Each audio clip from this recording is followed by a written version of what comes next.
নমস্কার সুপ্রিয় সুধী। আজকে শুদ্ধ গীতাপাঠ চর্চা সিরিজের ২৯তম ক্লাস। আজকে আমরা শিখব শ্রীমদ্ ভগবদ গীতার প্রথম অধ্যায়ের ২৯ নম্বর শ্লোকটি। তো চলুন উক্ত শ্লোকটি পাঠের চেষ্টা করি।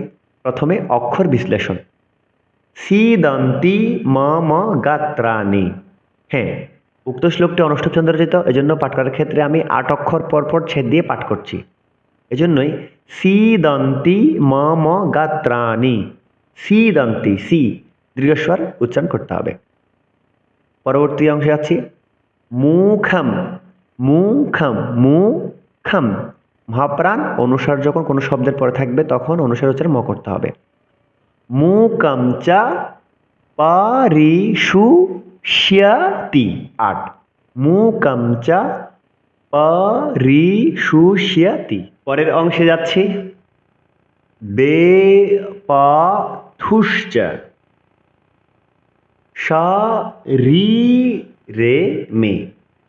উক্ত অংশে বেপথুষ দীর্ঘস্বর চা শরী দীর্ঘস্বর রে মে ৮।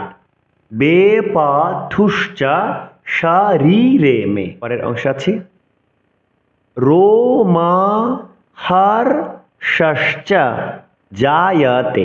আবার বলছি রো দীর্ঘস্বর রোমহর্ষশ্চ জায়তে ৮।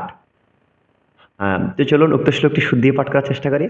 সিধন্তি মম গাত্রাণি মুখম চ পরিশুষ্যতি বেপথুশ্চ শরীরে মে রোমহর্ষশ্চ জায়তে।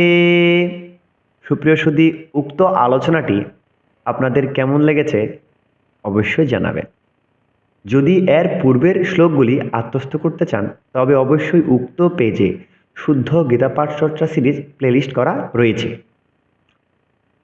আর উক্ত সিরিজটি আপনাদের কেমন লেগেছে, শিখতে পারছেন কিনা তাও কমেন্টে জানাবেন। তার উপর ভিত্তি করে পরের অধ্যায়টি আলোচনা করা হবে। সকলকে অসংখ্য ধন্যবাদ। নমস্কার।